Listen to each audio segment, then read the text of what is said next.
اللہ تبارک و تعالیٰ کا شکر ہے، اللہ تعالیٰ نے ایک مرتبہ پھر ماہ میلاد عطا فرمایا۔ اس ماہ میلاد میں پیارے آقا صلی اللہ تعالی علیہ وآلہ وسلم کی تعریف کرنے سننے کی توفیق عطا فرمائی۔ یہ یقیناً حضور کا کرم ہے کہ اللہ تعالیٰ نے اپنے پیارے حبیب صلی اللہ تعالی علیہ وآلہ وسلم کا نام ہمیں اپنی زبان سے لینے اور خوش دلی کے ساتھ اسے سننے کی توفیق عطا فرمائی۔ یہ سرکار کی اجازت کے بغیر نہیں ہوتا، اور یہ آپ اہل علاقہ پر مسجد انتظامیہ ہیں، خصوصی طور پر قبلہ مفتی صاحب جو آپ میں جلوہ گر ہیں، ان کی کوشش کا یہ نتیجہ ہے کہ آج آپ کی اس مسجد میں روزانہ فجر کے بعد پیارے آقا صلی اللہ تعالی علیہ وآلہ وسلم کے نام کا میلاد منایا جا رہا ہے۔ اللہ تعالیٰ آپ سب کی اور مفتی صاحب کی اس کاوش کو اپنی بارگاہ میں قبول و منظور فرمائے۔ جیسا کہ مفتی صاحب نے آپ کو یوم ختم نبوت کے حوالے سے بتایا ہے کہ آج 7 ستمبر ہے۔ 7 ستمبر وہ تاریخی دن تھا کہ آج سے 50 سال پہلے پاکستان کی پارلیمنٹ میں قادیانی ان کو کافر اور مرتد قرار دیا گیا۔ ان کا کافر اور مرتد ہونا، مرتد وہ کہ جو دائرہ اسلام سے خارج ہو، یہ قرآن سے بھی ثابت ہے اور پیارے آقا صلی اللہ تعالی علیہ وآلہ وسلم کی پیاری احادیث سے بھی ثابت ہے۔ چند ایک آیات اور حدیث مبارک ذکر کر کے اپنی گفتگو کو بڑھاؤں گا۔ اللہ تعالیٰ نے قرآن مجید فرقان حمید میں ارشاد فرمایا، پہلا سپارہ ہے، ابتدائی آیات ہے۔ اللہ تعالیٰ نے ایمان والوں کی صفت، ایمان کیا ہے، اس حوالے سے بیان فرمایا، والذین یؤمنون بما انزل الیک وما انزل من قبلک وبالآخرۃ هم یوقنون۔ ایمان والے کون ہیں؟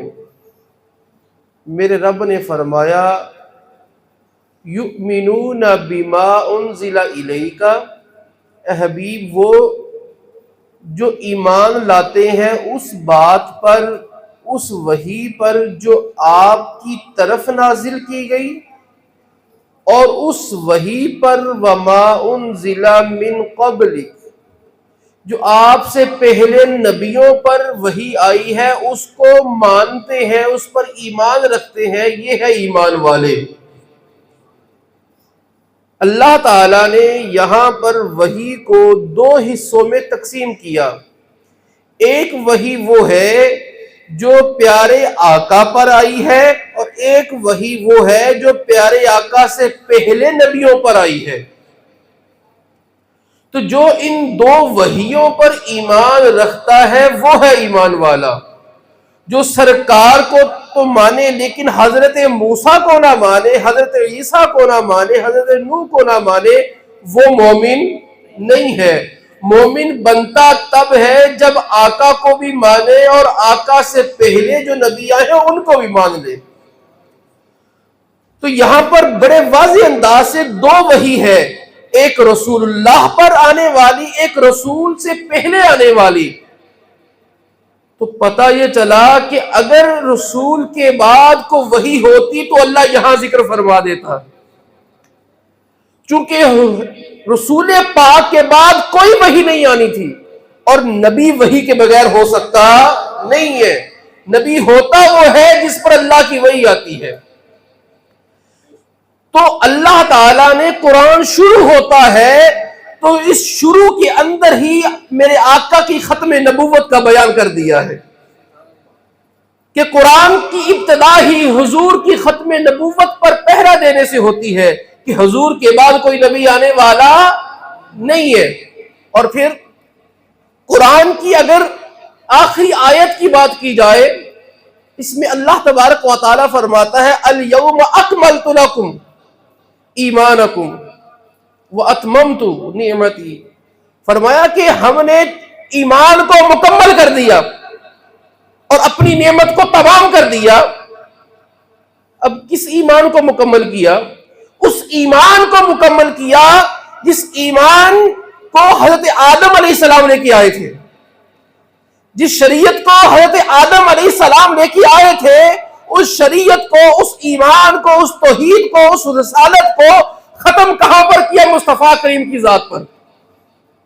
اب دیکھیں حضرت آدم علیہ السلام کے بعد جتنے بھی نبی آئے وہ شریعت لے کے آئے، طریقہ لے کے آئے کہ زندگی کیسے گزارنی ہے، عبادت کا طریقہ کیا ہوگا، انجام کیا ہوگا، معاملات کیا ہوں گے۔ اب وقت کے ساتھ ساتھ اس میں تبدیلیاں ہوتی رہی۔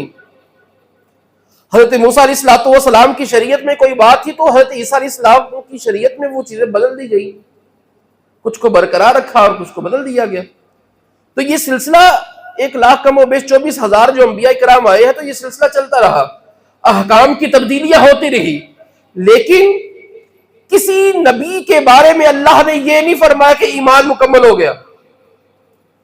جو اللہ نے انسانیت کے لیے قانون بنایا تھا اس قانون کو رسول اللہ کی ذات پر آ کے ختم کر دیا، رسول پاک کی ذات پر آ کے کیا کیا؟ ختم کر دیا۔ اب جب ختم کر دیا تو پتہ ہی چلا اب کوئی نئی چیز نہیں آئے گی، اب کوئی نئی چیز نہیں آئے گی۔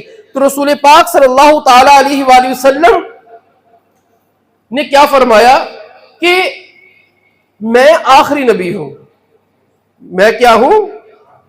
آخری نبی ہوں۔ فرمایا الیوم اکملت لکم دینکم، یہ صحیح آیت مبارکہ ہے کہ آقا صلی اللہ تعالی علیہ وآلہ وسلم یہی فرماتے رہے۔ بہت سی احادیث کے اندر جو کامن مضمون ہے، جو ایک مخصوص الفاظ آئے ہیں، جو کثرت سے کئی ایک واقعات ہیں، اس میں جو ایک لفظ آتا ہے وہ ہے انا خاتم النبیین لا نبی بعدی۔ یہ ایک حدیث کے لفظ نہیں ہے، بہت سے مضامین، بہت سے واقعات، اس کے بعد جب بات ختم ہوتی ہے رسول پاک کی اس بات پہ ہوتی ہے انا خاتم النبیین لا نبی بعدی، میں نبیوں میں کیا ہوں؟ آخری نبی ہوں، اور لا نبی بعدی، میرے بعد کوئی نبی نہیں ہو سکتا۔ اور پھر میرے آقا صلی اللہ تعالی علیہ وآلہ وسلم نے اپنی زندگی میں یہ فرما دیا تھا کہ 30 جھوٹے نبی ہوں گے، وہ گمان کریں گے اور وہ جھوٹ بولیں گے کہ وہ نبی ہیں۔ میرے آقا نے فرمایا حالانکہ وہ جھوٹے ہیں، حالانکہ وہ کیا ہیں؟ جھوٹے ہیں۔ نبی کریم صلی اللہ تعالی علیہ وآلہ وسلم کی ظاہری حیات کے آخری زمانے میں مسلمہ کذاب نے نبوت کا دعویٰ کر دیا۔ نبی اکرم صلی اللہ تعالی علیہ وآلہ وسلم نے اسے سمجھایا، اسے اسلام کی طرف واپس آنے کی دعوت دی، لیکن وہ باز نہیں آیا۔ اور پھر کچھ دنوں کے بعد پیارے آقا صلی اللہ تعالی علیہ وآلہ وسلم کا ظاہری پردہ ہو گیا۔ اب سیدنا ابو بکر صدیق رضی اللہ تعالی عنہ آپ خلیفہ بنے۔ اچھا، جب آپ خلیفہ بنے تو آپ پر بہت سی ذمہ داریاں تھیں، بہت سے چیلنجز تھے جو حضرت ابو بکر صدیق رضی اللہ تعالی عنہ اور پوری امت کے کندھوں پر آ گئے۔ اب معاملہ بڑا دشوار ہوا۔ آقا صلی اللہ تعالی علیہ وآلہ وسلم کا انتقال ظاہری ہوا۔ اس دوران جب انتقال سے پہلے پیارے آقا صلی اللہ تعالی علیہ وآلہ وسلم نے حضرت اسامہ رضی اللہ تعالی عنہ کی قیادت میں ایک بہت بڑا لشکر روانہ کر دیا تھا۔ اب جب انہیں آقا صلی اللہ تعالی علیہ وآلہ وسلم کی وصال ظاہری کی خبر ملی وہ واپس آ گئے۔ اب دوسرا مسئلہ یہ تھا کہ کچھ لوگ انہوں نے عقیدہ اور نظریہ یہ بنا لیا کہ جو زکوٰۃ ہے یہ سرکار کے زمانے میں تو تھی، اب نہیں ہے. سرکار کے زمانے میں تھی، اب زکوٰۃ نہیں ہے. انہوں نے زکوٰۃ کا انکار کر دیا. اور تیسری طرف یہ مسلمہ کذاب، اس نے یہ فتنہ اٹھایا، کہنے لگا کہ اب ان کے بعد میں نبی ہوں. پیارے آقا صلی اللہ تعالی علیہ وآلہ وسلم کے زمانے میں وہ آیا تھا. آقا صلی اللہ تعالی علیہ وآلہ وسلم نے اپنے ہاتھ میں ایک چھڑی پکڑی ہوئی تھی اس وقت. تو کہنے لگا کہ آپ ایسا کریں، چلیں میں اپنی بات سے تھوڑا سا پیچھے ہٹتا ہوں، آپ یوں کریں میرے ساتھ کہ آپ یہ لوگوں کو کہہ دیں کہ آپ کے بعد میں نبی ہوں گا. آپ کے بعد کون ہوں گے؟ میں نبی ہوں گا. پیارے آقا صلی اللہ تعالی علیہ وآلہ وسلم نے فرمایا تو اتنی بڑی بات کرتا ہے، میں تمہیں یہ چھڑی نہ دوں. تم تو اتنی بڑی بات کرتے ہو، میں تمہیں ایک چھڑی نہ دوں. تو آقا صلی اللہ تعالی علیہ وآلہ وسلم نے اسے سمجھایا اور پھر واپس بھیج دیا. اور اس نے پھر یہ فتنہ اٹھایا کہ ان کے بعد میں نبی ہوں. اب اس نے اپنا بہت بڑا گروہ تیار کر لیا. اب سیدنا ابوبکر صدیق رضی اللہ تعالیٰ عنہ، آپ پر ذمہ داری تھی کہ وہ جو لشکر میرے آقا نے روانہ کیا تھا، اب اس کا کیا کیا جائے. اور وہ کوئی چھوٹا موٹا لشکر نہیں تھا، وہ بہت عظیم الشان لشکر تھا. صحابہ کرام علیہم رضوان کی تعداد تھی جو اس میں شامل تھی. اب کہا جاتا ہے کہ جب وہ لشکر روانہ ہوا تو بڑے بڑے جو سردار تھے مسلمانوں کے، بڑے بڑے جو مجاہد تھے وہ اس لشکر میں شامل تھے. یوں لگتا تھا جیسے مدینہ خالی ہو گیا. اب صحابہ کرام علیہم رضوان نے کہا کہ اب حالات بڑے خراب ہیں، ہر طرف شورش ہے، بغاوت ہے، تو وہ لشکر روانہ نہ کیا جائے. تو سیدنا ابوبکر صدیق رضی اللہ تعالیٰ عنہ کہنے لگے جس لشکر کو میرے آقا نے روانہ کیا ہو، ابو بکر بھلا اسے کیسے روک سکتا ہے؟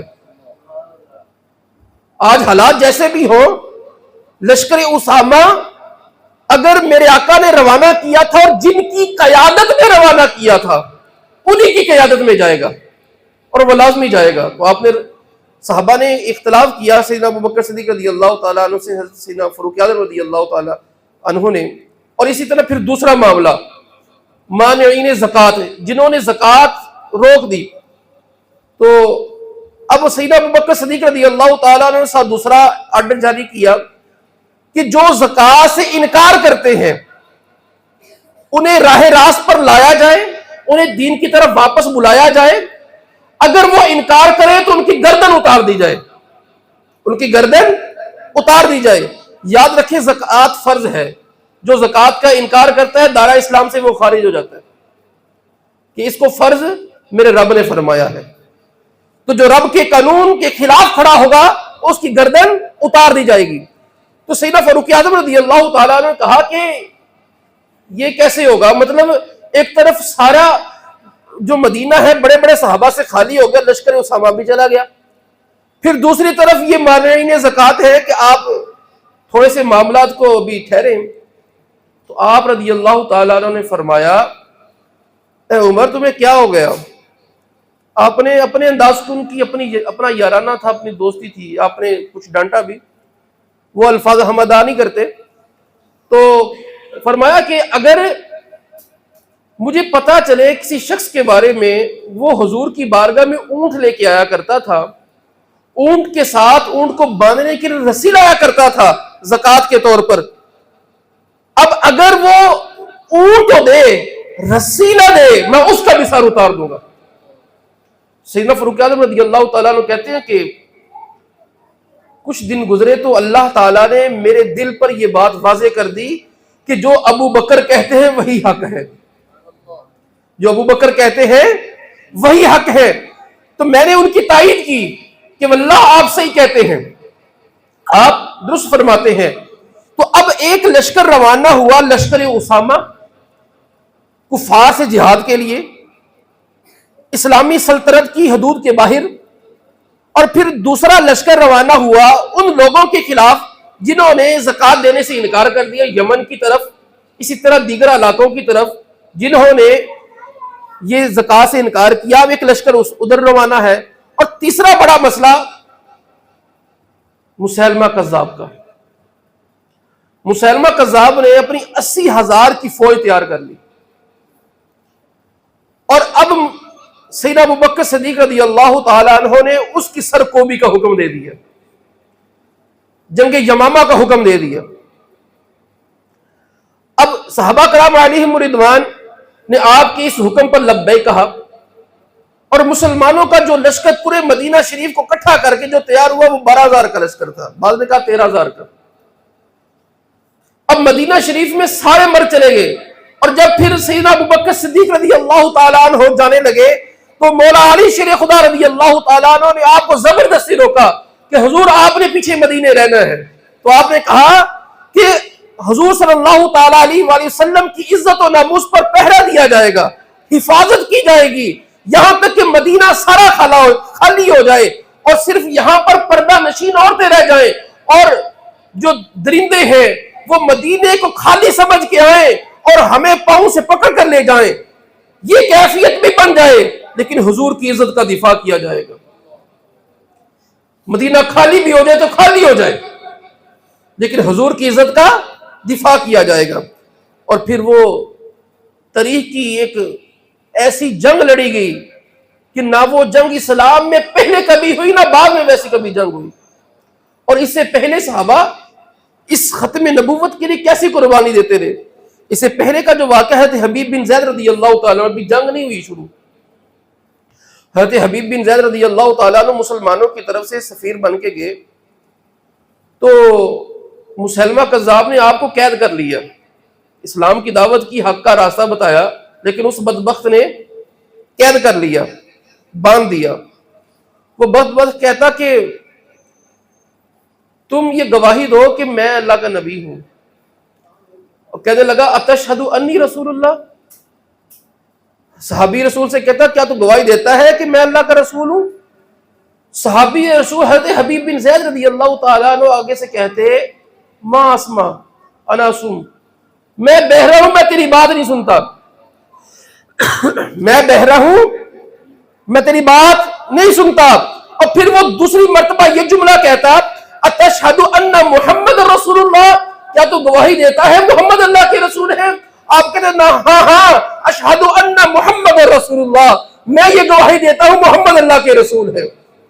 وہ کہتا اچھا بہر ہے، جب میں اپنی بات کہتا ہوں تو کہتا ہے مجھے سنتا نہیں ہے، اور جب میں محمد کی بات کرتا ہوں تو کہتا ہے کہ وہ اللہ کے رسول ہیں۔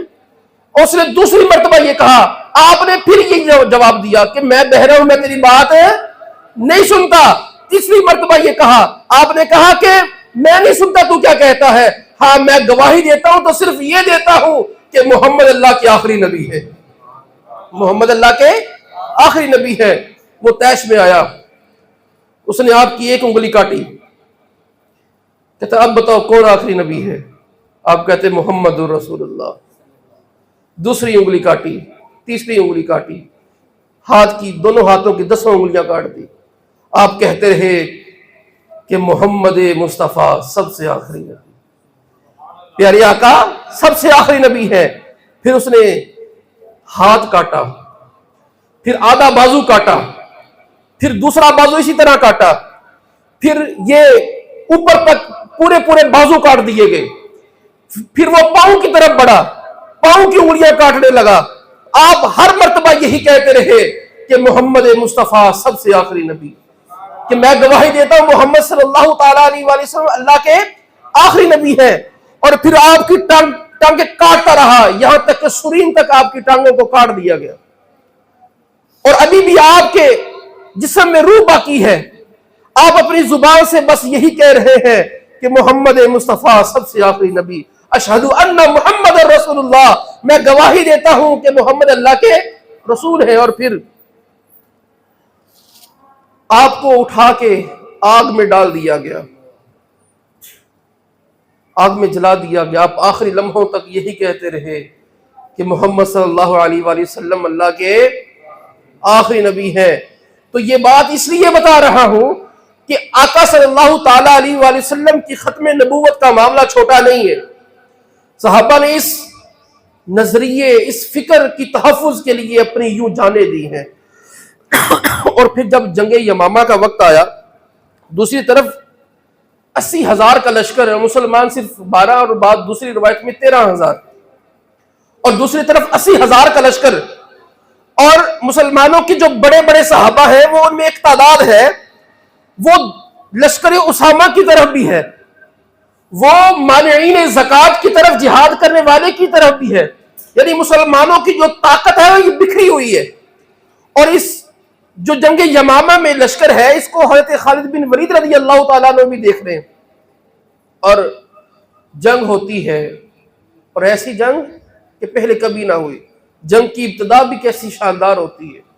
حضرت انس بن مالک کے بھائی حضرت برا بن مالک رضی اللہ تعالیٰ عنہ، آپ نے جب دیکھا کہ انہوں نے قلعہ بند کیا ہوا ہے، اندر جانے کا راستہ نہیں ہے، تو آپ بڑے ہلکے پھلکے تھے، پھرتیلے تھے. آپ نے صحابہ کو کہا ایسا کرو، مجھے اپنی ڈھالوں پہ بٹھاؤ اور اچھال کے قلعے کے اندر پھینک دو، اچھال کے قلعے کے اندر پھینک دو. اور آپ کوئی عام صحابی نہیں تھے، اللہ تعالیٰ کے اتنے مقرب تھے کہ آپ کے بارے میں کہا جاتا اگر آپ اللہ پر قسم کھا لیں تو اللہ ان کو پوری کر دیتا ہے. ایسے جلیل القدر شان والے. جنگ قادسیہ جب فتح نہیں ہوتا تھا، مسلمانوں نے ہر آزمایا. سیدنا فاروق اعظم رضی اللہ تعالیٰ نے بلایا کہ آپ اللہ پر قسم اٹھائیں. آپ نے اللہ پر قسم اٹھائی، اللہ پر یقین کرتے ہوئے اللہ تعالیٰ نے مسلمانوں کو شام تک فتح عطا کر دی. اب ایسی جلیل القدر شان والے مستجاب الدعوات، آپ کی زبان سے جو بات ادا ہوتی ہے اللہ پوری فرماتا. آپ نے کہا کہ مجھے اٹھا کر آپ قلعے میں پھینک دیں، تو مسلمانوں نے یوں کیا کہ ڈھالوں پہ رکھا اور قلعے کی دیوار سے اوپر ان کے اندر پھینک دیا. اندازہ کریں ان کی بہادری و شجاعت کا کہ اندر 80,000 کا لشکر ننگی تلواریں لیے کھڑا ہے اور تنے تنہا میرے آقا کا ایک صحابی ان میں جا رہا ہے. ختم نبوت، ختم نبوت، مصطفیٰ، سب سے آخری نبی محمد مصطفیٰ، احمد مجتبیٰ، سب سے آخری. اور پھر آپ نے تنے تنہا اس لشکر کا مقابلہ کرتے ہوئے قلعے کا دروازہ کھول دیا. ہے کوئی ایسی بہادری والا؟ نہ، یہ شان ہے میرے آقا کے صحابہ کی. اور پھر کیسی لڑائی ہوئی. میرے آقا صلی اللہ تعالیٰ علیہ وآلہ وسلم کے زمانے میں جو جنگیں ہوئی، اس ساری جنگوں میں، جنگ بدر ہو، جنگ احد ہو، جنگ حنین ہو، جتنی بھی جنگیں ہوئی ہیں، وہ غزوات ہوئے، وہ سرایا ہوئے. صحابہ کرام علیہم رضوان کی تعداد جو جام شہادت جنہوں نے نوش کیا، ان کی تعداد 270 سے زیادہ نہیں ہے. ٹوٹل شہادتوں کی تعداد جمع کی جائے، جتنی بھی جنگیں میرے آقا کے زمانے میں ہوئی ہیں، میرے آقا صلی اللہ تعالیٰ علیہ وآلہ وسلم کے غزوات اور سرایا یہ 67 سے زائد ہیں. اور میرے آقا صلی اللہ تعالیٰ علیہ وآلہ وسلم کی جو مدنی زندگی ہے، ہر 40 سے 45 دن کے بعد ایک جنگ ہے. ہر 40 سے 45 دن کے بعد مدینے سے ایک جنگ ہے میرے آقا صلی اللہ تعالیٰ علیہ وآلہ وسلم جو کفار سے کی ہے. کتنی جنگیں کی ہیں خود اندازہ کریں. میرے آقا صلی اللہ تعالیٰ علیہ وآلہ وسلم نے فرمایا کہ انا نبی الملاحم، میں جنگوں والا نبی ہوں. میرے آقا کون سے نبی ہیں؟ جنگوں والے نبی ہیں. بہادری ہونی چاہیے ایمان والوں میں. ہم کوئی عام امت نہیں ہے. ہمارے نبی کون ہے؟ جنگوں والے نبی. ہمارے نبی کون ہے؟ جنگوں والے نبی. مسلمان کافر سے ڈرنے والا نہیں ہوتا، وہ اپنی عزت و حرمت کے لیے، نبی کی عزت و حرمت کے لیے وہ سب کچھ داؤ پہ لگا دیتا ہے. اور اتنے سارے عرصے میں، اتنی جنگوں میں جو تعداد شہید ہوئی وہ 270 سے زائد نہیں ہے. اور اس جنگ میں جو نبی کی عزت کے لیے لڑی گئی، اس جنگ میں یہ نہیں تھا کہ انہوں نے مدینے پر قبضہ کرنا تھا. اس جنگ میں ایسی کوئی بات نہیں تھی کہ وہ کہتے تھے مدینہ ہمارے حوالے کر دو، ٹھیک ہے، انہوں نے قبضہ کر لیا تھا مسلمانوں کی جگہ پر. نہیں، یہ نظریے کی جنگ تھی، یہ نبی کی ناموس کی جنگ تھی کہ انہوں نے نبی کی عزت پر حملہ کیا ہے، ختم نبوت پر ڈاکہ ڈالا ہے. جس نے میرے نبی کی ختم نبوت پر ڈاکہ ڈالا ہے اس کو اس کائنات میں رہنے کا کوئی حق نہیں. دو ہی رستے ہیں، یا تو مر جائے یا اسلام قبول کر لے، یا تو مر جائے یا اسلام قبول کر لے، تیسرا راستہ نہیں ہے. اور اس جنگ کے اندر 1200 صحابہ شہید ہو گئے. یعنی اتنی جنگیں سائیڈ پر 270، اور اس ایک جنگ میں کتنے صحابہ شہید ہوئے؟ 1200 صحابہ شہید ہوئے. اور زخمیوں کی کتنی تعداد تھی؟ سیدہ ام عمارہ رضی اللہ تعالیٰ عنہ آپ کہتی ہے جب جنگ یمامہ ختم ہو گئی، صحابہ کرام اسی میدان میں 15 دن تک رہے. کیوں رہے؟ اتنے زخمی ہو چکے تھے کہ واپسی سفر کی ہمت نہیں تھی. سیدنا خالد بن ولید رضی اللہ تعالیٰ عنہ جماعت کرواتے تو چند بندوں کے سوا ان کے پیچھے کھڑے ہو کے نماز پڑھنے والا کوئی نہیں تھا. چند بندے، 12,000 میں سے چند بندے ایسے بچے تھے کہ جو کھڑے ہو کے ان کے پیچھے نماز پڑھ سکتے تھے. باقی صحابہ اپنے خیموں میں، میدان میں وہ لیٹے ہوئے تھے. سیدنا خالد بن ولید رضی اللہ تعالیٰ عنہ اپنے رفقا کے ساتھ وہ زخمیوں کا علاج کرتے، پٹی باندھتے، کہتے کہ اس میدان کے اندر ہمارے پاس کپڑے ختم ہو گئے، پٹیاں ختم ہو گئی، لیکن صحابہ کے زخم ختم نہیں ہوئے. اتنے صحابہ شہید ہوئے اور اتنے زخمی ہوئے. سیدہ ام عمارہ رضی اللہ تعالیٰ عنہ آپ کا ایک بازو کٹ گیا. اور یہ وہ صحابیہ ہے میرے آقا کی کہ جب جنگ احد کا وقت تھا تو آپ آقا صلی اللہ تعالیٰ علیہ وآلہ وسلم کے دفاع کے لیے میدان میں اتری، اور آپ کو پتا چلتا کافر ادھر سے حملہ کر رہا ہے، آپ تلوار لے کے ادھر چلی جاتی. آپ کو پتا چلتا کہ اب کافر ادھر سے آنے والے ہیں، حضرت ام عمارہ رضی اللہ تعالیٰ عنہ عورت ہو کے ان کی طرف چلی جاتی اور کفار کا مقابلہ کرتی. جنگ احد کے اندر آپ کو 12 تلواریں لگی ہیں، 12 زخم تلواروں کے آئے ہیں.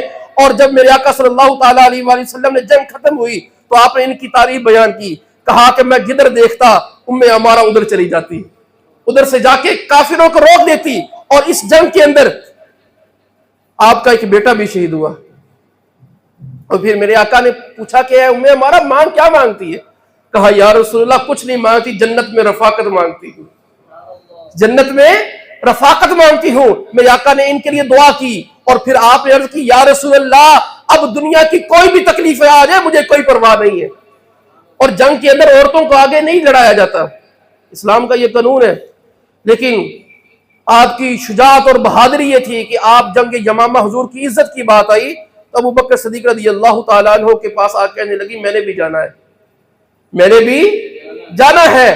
آپ کہنے لگے کہ ہمیں آپ کی شجاعت اور بہادری کا معلوم ہے، ہمارے نبی نے آپ کے بارے میں بتایا ہے، ہم آپ کے راستے میں کیسے حائل ہو سکتے ہیں، آپ کے راستے میں کیسے حائل ہو سکتے ہیں. اور پھر آپ اپنے بیٹے عبداللہ کو لے کر جنگ یمامہ میں اتری اور آپ نے کہا کہ عہدتو، میں نے اپنے رب سے وعدہ کیا ہے کہ اس خبیث کو واصل جہنم میں کروں گی.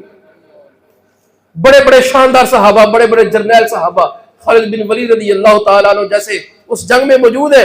لیکن ام عمارہ رضی اللہ تعالیٰ عنہ کا جذبہ دیکھیے کہ آپ کہتی ہیں کہ میں نے اس خبیث کو دیکھا، میں اس کی طرف لپکی کہ آج اس کا نام تمام کر دوں گی. کہنے لگی کہ آپ، میں آگے بڑھی اور فَأَرَادَنِي رَجُلٌ، اس کا ایک بندہ میری طرف لپکا، اس نے مجھ پر حملہ کیا، اس نے میرا بازو کاٹ دیا. کہا کہ میرے ہاتھ سے تلوار چھوٹی، میں نے گھوم کر تلوار دوسری ہاتھ میں پکڑی اور اس کو واصل جہنم کر دیا. ہماری مائیں یوں ہوتی ہیں.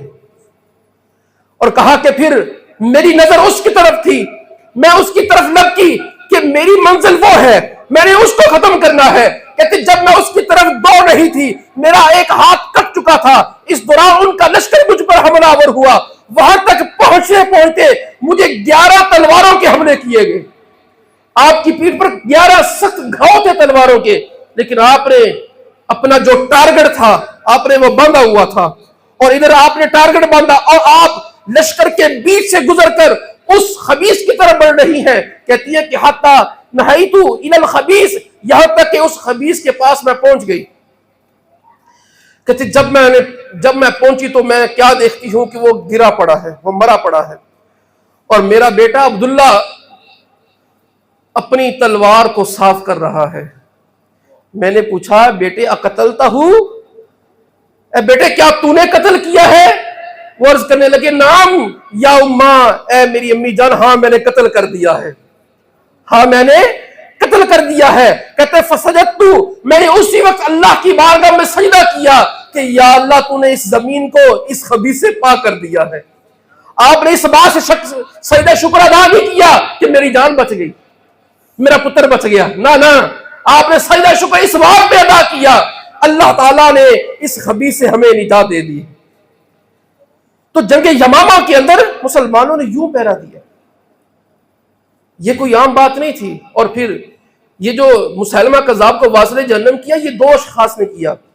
ایک وحشی بن حرب رضی اللہ تعالیٰ عنہ، انہوں نے دور سے نیزے سے وار کیا، اور حضرت عبداللہ ام عمارہ رضی اللہ تعالیٰ عنہ، آپ کے بیٹے عبداللہ نے، وہ قریب تھے اور انہوں نے اس کا سر اتارا. یعنی دونوں نے مل کر اس خبیث کو جس نے نبوت کا دعویٰ کیا واصل جہنم کیا. تو وحشی بن حرب رضی اللہ تعالیٰ عنہ کہا کرتے تھے کہ میں نے خیر الاسلام اور شر الاسلام کو قتل کیا ہے.